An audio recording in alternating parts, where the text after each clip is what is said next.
وعباد الرحمن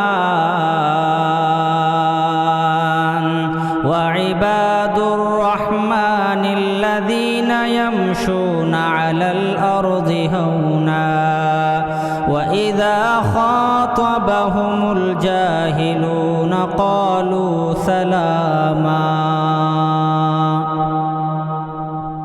آپ صلی اللہ علیہ وسلم نے ارشاد فرمایا ان بعدی امتی قوم یقرؤون القرآن، میری امت میں میرے بعد ایک قوم آئے گی جو قرآن کی تلاوت کرے گی، بہترین انداز میں تلاوت کرے گی، لا یجاوز حلاقیمہم، لیکن قرآن ان کے حلق سے نیچے نہیں اترے گا۔ کیا معنی ہے، کیا مطلب ہے؟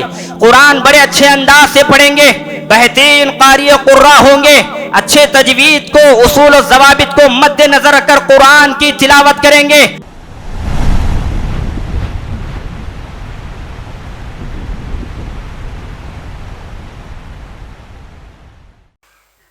ان الحمد للہ نحمده ونستعینه ونستغفره ونعوذ باللہ من شرور انفسنا ومن سیئات اعمالنا من يهده الله فلا مضل له ومن يضلل فلا هادي له واشهد ان لا اله الا الله وحده لا شريك له واشهد ان محمدا عبده ورسوله اما بعد فان خير الحديث كتاب الله وخير الهدي هدي محمد صلى الله عليه وسلم وشر الامور محدثاتها وكل محدثة بدعة وكل بدعة ضلالة وكل ضلالة في النار۔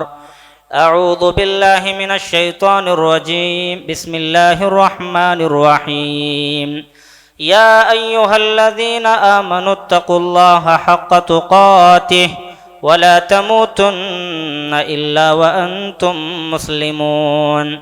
یا ایہا الناس اتقوا ربکم الذی خلقکم من نفس واحدہ وخلق منها زوجها وبث منهما رجالا كثيرا ونساء واتقوا الله الذي تساءلون به والأرحام إن الله كان عليكم رقيبا۔ يا أيها الذين آمنوا اتقوا الله وقولوا قولا سديدا يصلح لكم أعمالكم ويغفر لكم ذنوبكم ومن يطع الله ورسوله فقد فاز فوزا عظيما۔ تمام قسم کی تعریفات وحدہ لا شریک، خالق کائنات، مالک ارض و سما کے لیے ہے۔ لاکھوں کروڑوں درود و سلام ہو اس ہستی اقدس و مقدس پر جن کا نام نامی اسم گرامی محمد الرسول اللہ صلی اللہ علیہ وسلم ہے۔ حاضرین اور اسلامی پردہ نشین ماں اور بہنوں، خطبہ جمعہ کے مناسبت سے جس عنوان کا انتخاب کیا گیا ہے وہ ہے فکر خوارج۔ اس عنوان کو انتخاب کرنے کی وجہ یہ ہے کہ آج امت مسلمہ میں بہت سارے نوجوان جو اپنے آپ کو منہج سلف کا متبع قرار دیتے ہیں، اپنے آپ کو اہل حدیثیت ہونے کا دعویٰ کرتے ہیں اور اہل السنہ والجماعت میں سے ہونے کا دعویٰ کرتے ہیں، مگر حقیقت میں وہ نہ تو اہل السنہ والجماعت سے وابستہ ہوتے ہیں صحیح طور پر اور نہ ہی منہج سلف کے صحیح طور پر متبع ہوتے ہیں۔ لہذا اس عنوان میں خوارج کے افکار اور ان کے فتنوں کا خلاصہ بیان کیا جائے گا۔ اللہ تعالیٰ سے دعا کیجیے اللہ تعالیٰ مجھے حق اور سچ کہنے کی توفیق عطا فرمائے۔ محترم حضرات، خوارج کا تعارف علماء کرام نے مختلف علامتوں کے ساتھ کرایا ہے۔ انہی میں سے ایک نام ابو الحسن اشعری رحمۃ اللہ علیہ ہیں، جنہوں نے خوارج کی پہچان یوں کروائی ہے۔ خوارج کہتے ہیں ان لوگوں کو خوارج اس گروہ کو بولا جاتا ہے جو حضرت علی رضی اللہ تعالی عنہ کے خلاف بغاوت کیے، حضرت علی رضی اللہ تعالی عنہ کے ساتھ خروج کیا. اور اسی طرح خوارج ہر اس شخص کو کہا جائے گا جو حضرت علی رضی اللہ تعالی عنہ سے بغاوت کرنے والوں کے اقوال کو، افعال کو، حضرت علی رضی اللہ تعالی عنہ سے خروج کرنے والوں کے اقوال و افعال کو اپنا لے، ان کے عقائد و نظریات کو اپنا لے، ہر اس شخص کو خوارج کہا جائے گا. اور اسی طرح خوارج اس شخص کو بھی کہا جائے گا جو قرآن و حدیث کو دستور ماننے سے انکار کرے، قرآن مجید کو قانون ماننے سے انکار کرے. اور اس شخص کو بھی خوارج کہا جائے گا جو کبیرہ گناہ کی وجہ سے ایک مسلمان کو کافر قرار دے. اور اسی طرح ہر اس شخص کو خوارج کہا جائے گا جو مسلم حکمران کے خلاف معمولی باتوں پر محض ظلم و زیادتی کی وجہ سے ان سے بغاوت کرتا ہے اور لوگوں کو بغاوت کرنے پر اکساتا ہے.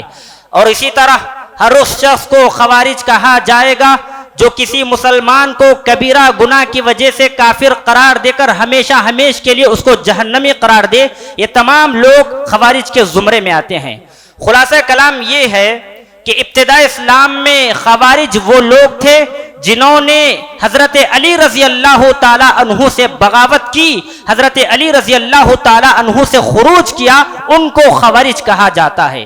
مگر علماء کا ایک طبقہ کہتا ہے در حقیقت اللہ کے نبی صلی اللہ علیہ وسلم کی حیات طیبہ میں ہی، نبی صلی اللہ علیہ وسلم کے زندگی میں ہی خوارج کی ابتدا ہو گئی تھی، خوارج کا آغاز ہو گیا تھا. حضرت ابو سعید خدری رضی اللہ تعالیٰ بیان کرتے ہیں کہ ہم نبی صلی اللہ علیہ وسلم کی خدمت میں بیٹھے ہوئے تھے اور آپ صلی اللہ علیہ وسلم غزوہ حنین کا مال غنیمت تقسیم فرما رہے تھے. یکایک بنی تمیم کا ایک شخص جس کا نام عبداللہ بن ذوالخویصرہ تھا وہ اٹھا، کھڑا ہوا اور اللہ کے نبی صلی اللہ علیہ وسلم سے کہنے لگا اعدل یا رسول اللہ، اے اللہ کے رسول انصاف سے کام لیجئے، عدل و انصاف سے کام لیجئے. اس نے اس نبی پر انگشت نمائی کی جس نبی کے اخلاق کی گواہی آسمان والے نے دی. وَإِنَّكَ لَعَلَى خُلُقٍ عَظِيمٍ، اے محمد الرسول اللہ صلی اللہ علیہ وسلم آپ بڑے عمدہ اخلاق پر فائز ہیں. اس نے اس نبی پر انگشت نمائی کی جس کی عمر کی قسم آسمان والے نے کھائی. لعمرک، اے نبی صلی اللہ علیہ وسلم تیری عمر کی قسم. اس نے اس نبی پر زبان درازی کی جس نبی کی عزت آسمان والے نے کھائی. فبعزتک، اے اللہ کے نبی تمہارے عزت کی قسم. کھڑا ہوا اور اللہ کے نبی صلی اللہ علیہ وسلم سے کہنے لگا اعدل یا رسول اللہ، اے اللہ کے رسول عدل و انصاف سے کام لیجئے. اللہ اکبر، کیا اس روئے زمین پر نبی صلی اللہ علیہ وسلم سے بڑا عادل اور انصاف کوئی ہے؟ کوئی نہیں ہے. کھڑا ہوا اور ہو کر اعتراض کرنے لگا، وہ بھی محمد الرسول اللہ صلی اللہ علیہ وسلم کے سامنے کہنے لگا اعدل یا رسول اللہ، اے اللہ کے نبی عدل و انصاف سے کام لیجئے.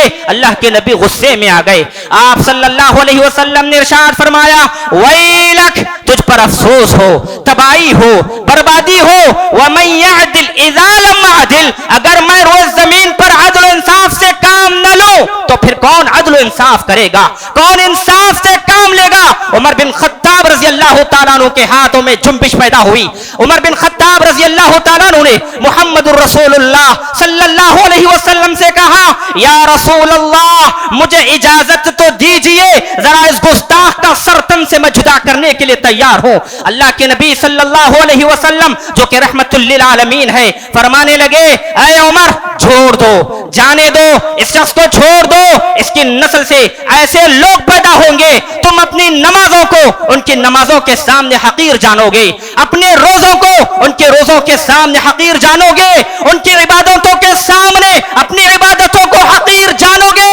اے عمر ان کو چھوڑ دو، یہ قرآن پڑھیں گے مگر قرآن ان کے حلق کے نیچے نہیں اترے گا. اللہ اکبر، یہ وہ پہلا خارجی تھا، یہ وہ پہلا خوارج تھا جس نے محمد الرسول اللہ صلی اللہ علیہ وسلم کے خلاف خروج کیا، بغاوت کی۔ خوارج جہاں ہوتے ہیں وہاں کے ماحول کو مقدر بنا دیتے ہیں۔ امت مسلمہ میں یہ سب سے متقی، عابد، پرہیزگار تھے، مگر کم علمی، کج فہمی، قرآن و سنت کا صحیح علم نہ ہونے کی وجہ سے خود بھی گمراہ ہوئے، لوگوں کو بھی گمراہ کر دیا۔ اسی لیے جناب محمد الرسول اللہ صلی اللہ علیہ وسلم نے خوارج کے صفات بتا کر امت مسلمہ کو خبردار کیا اور کہا کہ ان کے صفات جب تم پاؤ ان سے بچ کر رہنا۔ اللہ کے نبی صلی اللہ علیہ وسلم نے ان کے مذموم صفات کو احادیث مبارکہ میں بیان فرمایا ہے۔ ایک حدیث میں آپ صلی اللہ علیہ وسلم نے ارشاد فرمایا، يحقر احدكم صلاته مع صلاتهم وصيامه مع صيامهم يقرؤون القرآن لا يجاوز تراقيهم يمرقون من الدين كما يمرق السهم من الرمية۔ آپ نے فرمایا لوگوں، خوارج کے نشانیاں ایسی ہیں، جب وہ نماز پڑھنے لگے تو تم اپنی نمازوں کو ان کے سامنے حقیر جانو گے، ان کے روزوں کے سامنے اپنے روزوں کو حقیر سمجھو گے، اور جب وہ قرآن کی تلاوت کریں گے تو ان کے حلق سے نیچے نہیں اترے گا۔ یمرقون من الدین، اللہ اکبر، دین اسلام سے خارج ہو جائیں گے، دین اسلام سے نکل جائیں گے۔ کما یخرج السہم من الرمیہ، جیسے ایک تیر کمان سے نکل کر شکار کے آر پار ہو جاتا ہے، اسی طرح خوارج دین اسلام سے بے دخل ہو جائیں گے، خارج ہو جائیں گے۔ ایک اور حدیث میں جناب محمد الرسول اللہ صلی اللہ علیہ وسلم نے ارشاد فرمایا خوارج کی صفات کو بتا کر، سَيَخْرُجُ قَوْمٌ فِي آخِرِ الزَّمَانِ أَحْدَاثُ الْأَسْنَانِ سُفَهَاءُ الْأَحْلَامِ يَقُولُونَ مِنْ خَيْرِ قَوْلِ الْبَرِيَّةِ لَا يُجَاوِزُ إِيمَانُهُمْ حَنَاجِرَهُمْ يَمْرُقُونَ مِنَ الْإِسْلَامِ كَمَا يَمْرُقُ السَّهْمُ مِنَ الرَّمِيَّةِ فَأَيْنَمَا لَقِيتُمُوهُمْ فَاقْتُلُوهُمْ فَإِنَّ فِي قَتْلِهِمْ أَجْرًا لِمَنْ قَتَلَهُمْ يَوْمَ الْقِيَامَةِ۔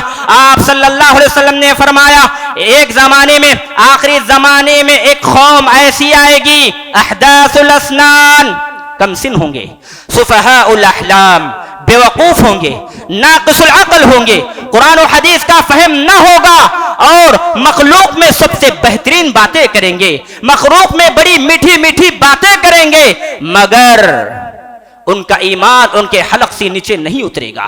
آگے اللہ کے نبی صلی اللہ علیہ وسلم نے اس فتنے کو دبانے کے لیے، اس فتنے کا خلا کما کرنے کے لیے خوارج کے متعلق بہترین بات کہی، اور میں بالخصوص نوجوانوں سے کہتا ہوں ذرا اللہ کے نبی صلی اللہ علیہ وسلم کے اس قول کو اپنے ذہنوں میں نقش کر لیں۔ آپ نے فرمایا فَأَيْنَمَا لَقِيتُمُوهُمْ، اے مومنوں، اے امت مسلمہ کے مسلمانوں، جب تمہارا تعلق خوارج سے ہو جائے، جہاں کہیں تم خوارج کو پا جاؤ ان کو قتل کر دو، فَإِنَّ فِي قَتْلِهِمْ أَجْرًا لِمَنْ قَتَلَهُمْ يَوْمَ الْقِيَامَةِ، اس لیے کہ جو شخص خوارج کو قتل کرے گا کل قیامت کے دن وہ ماجور ہوگا، اجر سے نوازا جائے گا۔ اتنی بڑی مذمت خوارج کے بارے میں محمد الرسول اللہ صلی اللہ علیہ وسلم نے ارشاد فرمائی۔ محترم حضرات، خوارج دین اسلام سے جب ایک مرتبہ نکل جائیں گے پھر دوبارہ انہیں دین اسلام میں واپس پلٹنے کی توفیق نصیب نہیں ہوگی، اور یہ مخلوق میں سب سے بدتر قوم ہے۔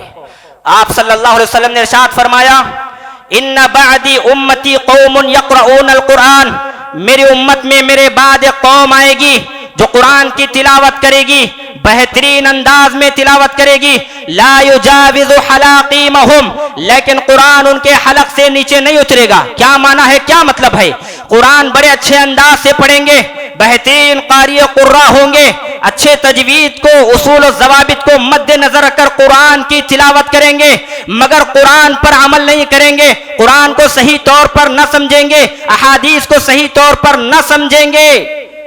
یخرجون من الدین کما یخرج السہم من الرمیہ، اور دین اسلام سے ایسے نکل جائیں گے جس طرح ایک تیر کمان سے نکل کر شکار کے آر پار ہو جاتا ہے۔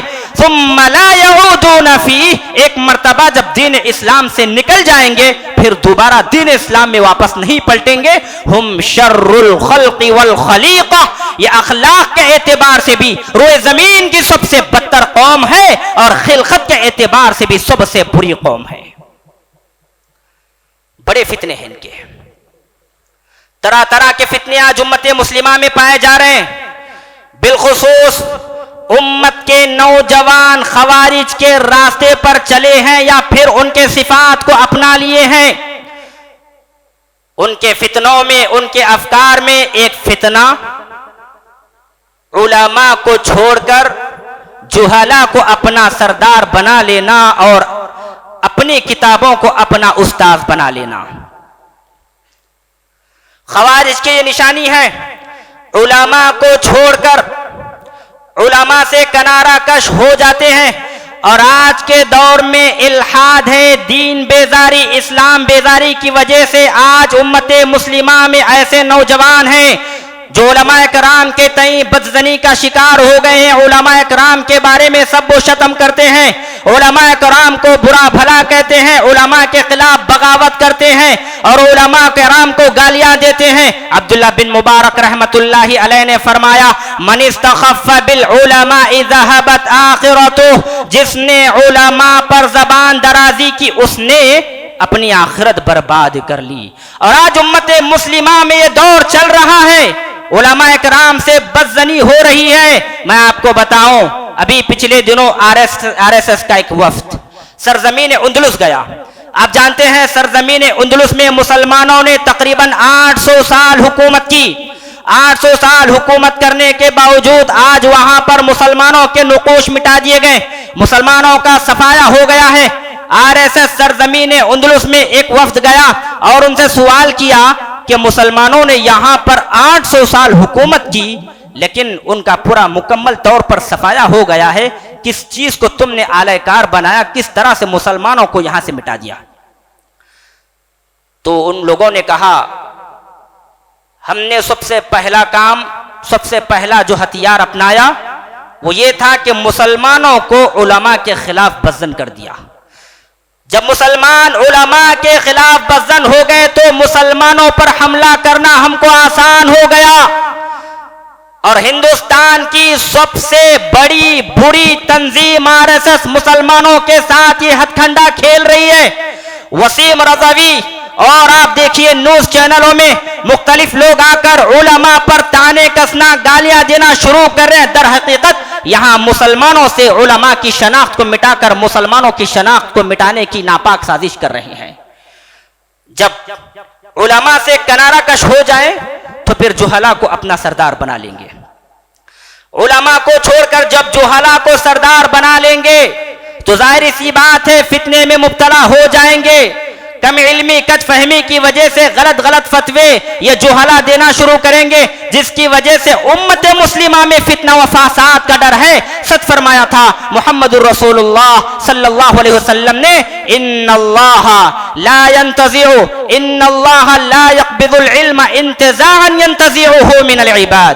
اللہ تعالی علم دین کو علماء کے دلوں سے نکال کر ختم نہیں کریں گے، ولیکن یقبض العلم بقبض العلماء، لیکن اللہ تعالیٰ علماء کی وفات کے ذریعے اس دین کو ختم کر دیں گے۔ حتی اذا لم يبق عالما اتخذ الناس رؤوسا جہالا، جب روئے زمین پر علماء باقی نہ بچیں گے تو لوگ جہلا کو اپنا سردار بنا لیں گے۔ فَسُئِلُوا، ان سے سوالات کیے جائیں گے، فَأَفْتَوْا بِغَيْرِ عِلْم، اور یہ بغیر علم کے فتوے دینا شروع کر دیں گے۔ فَضَلُّوا وَأَضَلُّوا، خود بھی گمراہ ہوں گے اور لوگوں کو بھی گمراہ کر دیں گے۔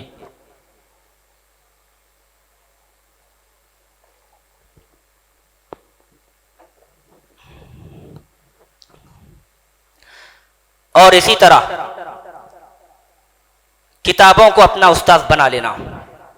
سلف کہا کرتے تھے، جو لوگ کتابوں کو ہی اپنا استاذ بنا لے وہ خوارج میں سے ہے۔ ان کا ایک دوسرا فتنہ فتنہ تکفیر ہے۔ جب یہ لوگ علماء سے دور ہٹ گئے، جہلا کو اپنا سردار بنا لیا، تو پھر دین کے مسائل میں بڑی بڑی غلطیاں کرنے لگے، اور انہی غلطیوں میں ایک فتنہ ہے فتنہ تکفیر، ایک دوسرے کو کافر قرار دینا۔ اور یہ فتنہ روئے زمین پر سب سے پہلے خوارج نے پیدا کیا ہے۔ جنگ صفین کے موقع پر تحکیم کے مسئلے میں خوارج نے حضرت علی رضی اللہ تعالیٰ عنہ اور ان کے ساتھیوں کو، حضرت امیر معاویہ اور ان کے ساتھیوں کو کافر قرار دے کر جنگ کا اعلان کیا. اور مزے کی بات تو یہ ہے خوارج کی صفوں میں ایک بھی صحابی موجود نہ تھا. ابن عباس رضی اللہ تعالیٰ عنہ نے جا کر سمجھایا کہ تمہارے صفوں میں ایک بھی صحابی موجود نہیں ہے، ذرا سوچو، ذرا غور کرو، فکر کرو، تدبر کرو. لہذا خوارج نے غور و فکر کے بعد، تدبر کے بعد ان کو سمجھ میں آ گیا ہم خطا میں ہیں، ہم غلطی میں ہیں. مورخین لکھتے ہیں 2000 خوارج نے اسی وقت توبہ کی. 2000 خوارج نے اسی وقت توبہ کی. آج امت مسلمہ میں جتنا فساد پھیل رہا ہے، افتراق و انتشار پیدا ہو رہا ہے، اس کی سب سے بڑی وجہ فتنہ تکفیر ہے. فتنہ تکفیر ہی کی وجہ سے امت مسلمہ میں فتنہ و فساد پیدا ہو رہا ہے. خوارج کے راستے پر چلنے کی وجہ سے ہی فتنہ و فساد پیدا ہو رہا ہے. اور آج کے زمانے میں مودودیت، اخوانیت، رافضیت اور طرح طرح کے دیگر لوگوں کی وجہ سے امت مسلمہ میں فتنہ و فساد پیدا ہو رہا ہے. اور اس سے بھی افسوس کی بات یہ ہے کہ امت مسلمہ کے نوجوان اس فتنے میں مبتلا ہو جا رہے ہیں. یہ فتنہ امت مسلمہ میں سرایت کرتا جا رہا ہے. اور اللہ کے نبی صلی اللہ علیہ وسلم نے امت مسلمہ کو اس فتنے سے روکا ہے اور اپنے مسلمان بھائی کو کافر کہنے سے منع فرمایا. آپ صلی اللہ علیہ وسلم نے فرمایا من قال لأخیہ یا کافر فقد باء بها احدہما. جو شخص اپنے بھائی کو کافر کہے، اگر وہ کافر نہیں ہے تو پھر کہنے والا خود کافر ہو جائے گا.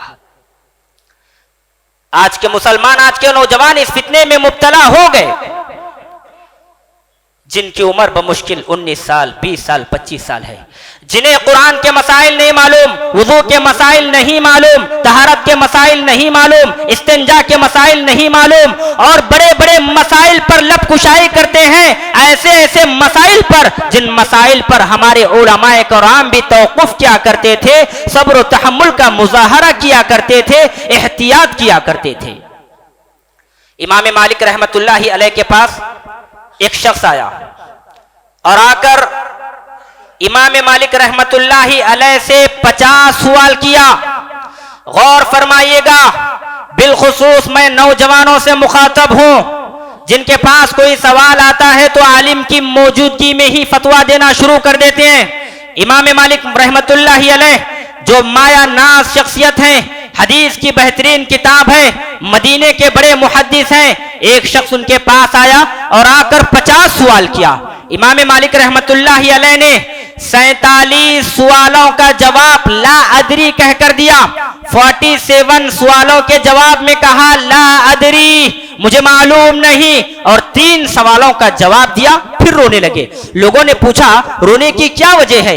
امام مالک رحمت اللہ علیہ نے کہا کہ میں اس لیے نہیں رو رہا ہوں کہ 47 سوالوں کے جواب میں نے کہا لا ادری مجھے نہیں معلوم، بلکہ میں اس لیے رو رہا ہوں کہ کہیں ان 3 سوالوں کے جواب میں کل اللہ تعالیٰ مجھ سے نہ پوچھے، یہ ڈر کر میں رو رہا ہوں.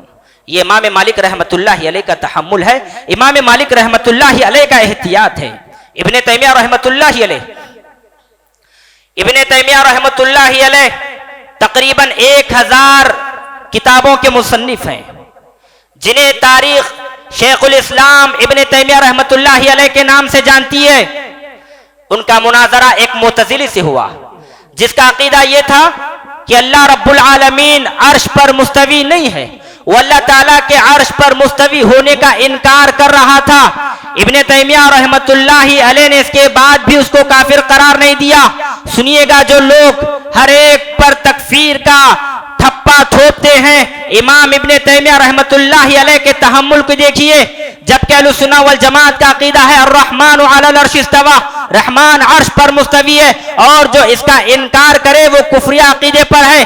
اس کے باوجود بھی ابن تیمیہ رحمۃ اللہ علیہ نے اس معتزلی کی تکفیر نہیں کی، بلکہ کہا اگر میں تیری بات کو اپناؤں، اگر میں یہ کہوں کہ اللہ تعالیٰ عرش پر مستوی نہیں ہے تو میں کافر ہو جاؤں گا، اس لیے کہ مجھے علم بھی ہے، فہم بھی ہے، قرآن مجید کا علم ہے، احادیث کا علم بھی ہے، مگر تجھے علم تو ہے مگر فہم نہیں ہے۔ کیا کیا امام ابن تیمیہ رحمۃ اللہ علیہ نے؟ ابن تیمیہ رحمۃ اللہ علیہ نے عدم فہم کا عذر تلاش کر کے اس کو کافر قرار نہیں دیا۔ ایسا تحمل امت مسلمہ کو برتنے کی ضرورت ہے۔ امام احمد بن حنبل رحمہ اللہ، جنہیں امام اہل سنہ کہا جاتا ہے، اہل السنہ والجماعت کا امام کہا جاتا ہے، جنہیں 10 لاکھ احادیث یاد تھیں، مسئلہ خلق قرآن میں امام احمد بن حنبل رحمۃ اللہ علیہ پر ظلم کیا گیا، یعنی قرآن مخلوق ہے یا غیر مخلوق۔ امام احمد بن حنبل رحمۃ اللہ علیہ کا کہنا تھا قرآن غیر مخلوق ہے، اور جو شخص قرآن کو مخلوق کہے اس کا عقیدہ کفریہ ہے، اس لیے کہ قرآن اللہ کا کلام ہے، اور اللہ کا کلام اللہ کی صفت ہے، اور اللہ کی صفت کبھی بھی مخلوق نہیں ہو سکتی۔ 3 بادشاہوں نے امام احمد بن رحمت اللہ علیہ پر ظلم و ستم ڈھایا، اور خطرناک کوڑے برسائے گئے۔ تاریخ میں آتا ہے اگر یہ کوڑے زبردست ہاتھی پر برسائے جاتے تو ہاتھی درد کے مارے چنگارتا، چلاتا، چیختا۔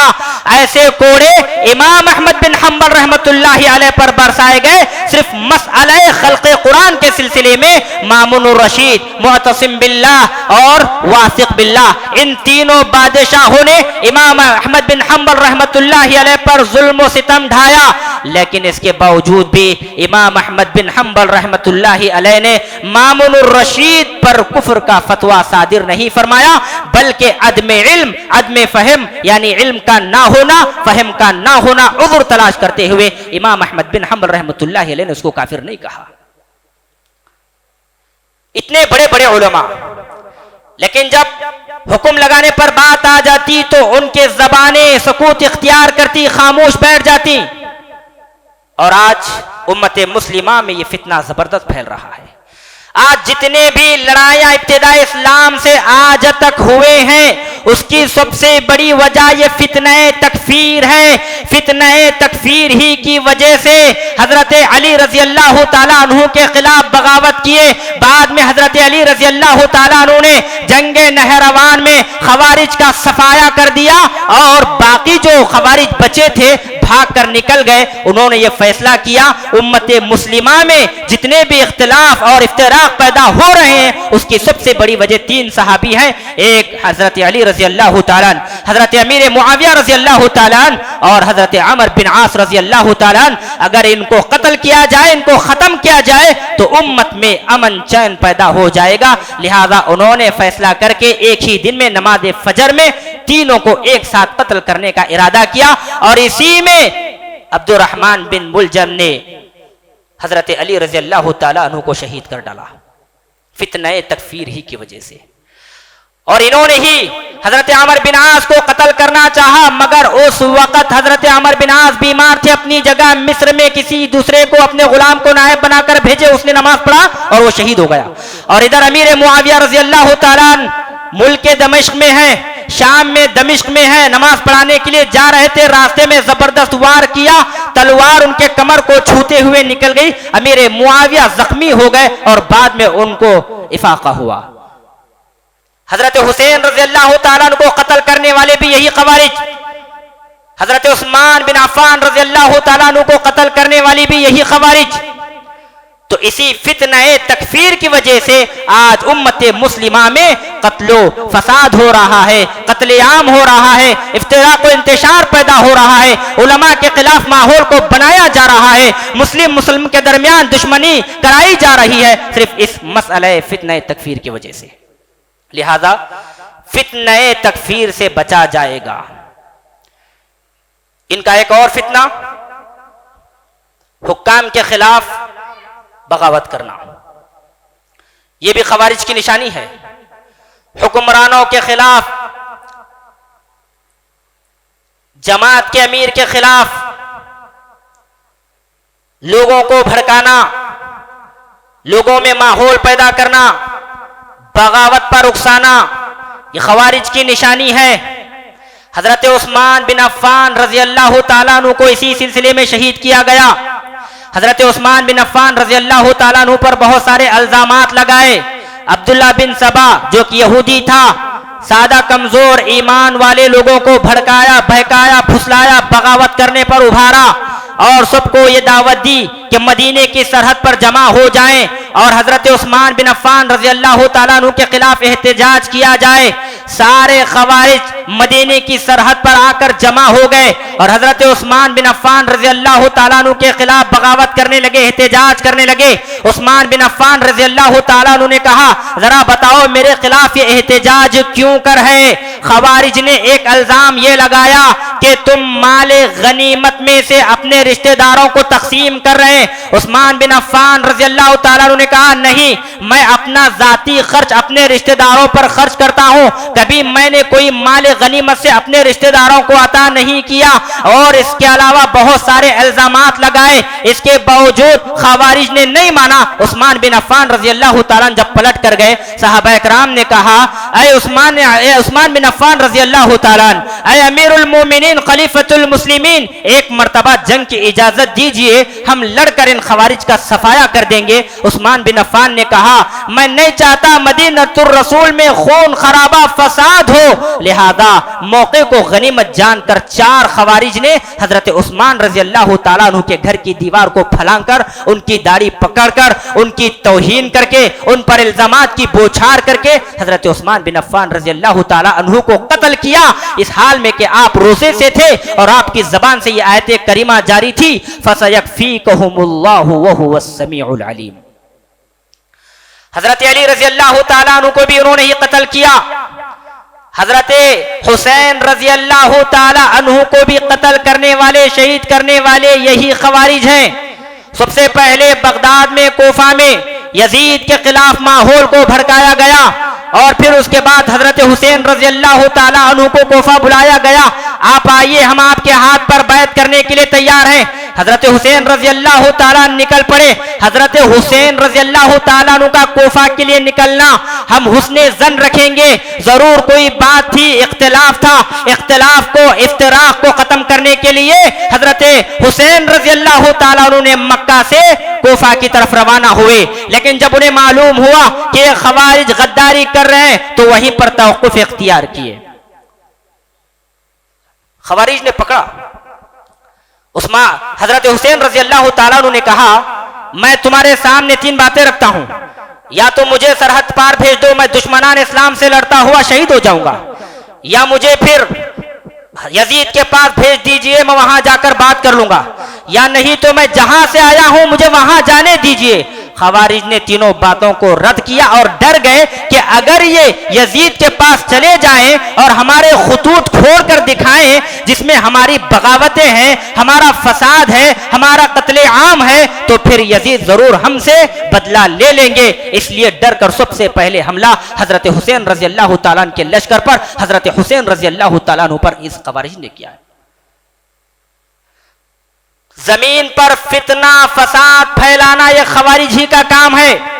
حکام کے خلاف محض چھوٹی چھوٹی باتوں کی وجہ سے، ظلم و زیادتی کی وجہ سے خود بغاوت کرنا، لوگوں کو بغاوت کرنے پر اکسانا، یہ خوارج کی نشانی ہے۔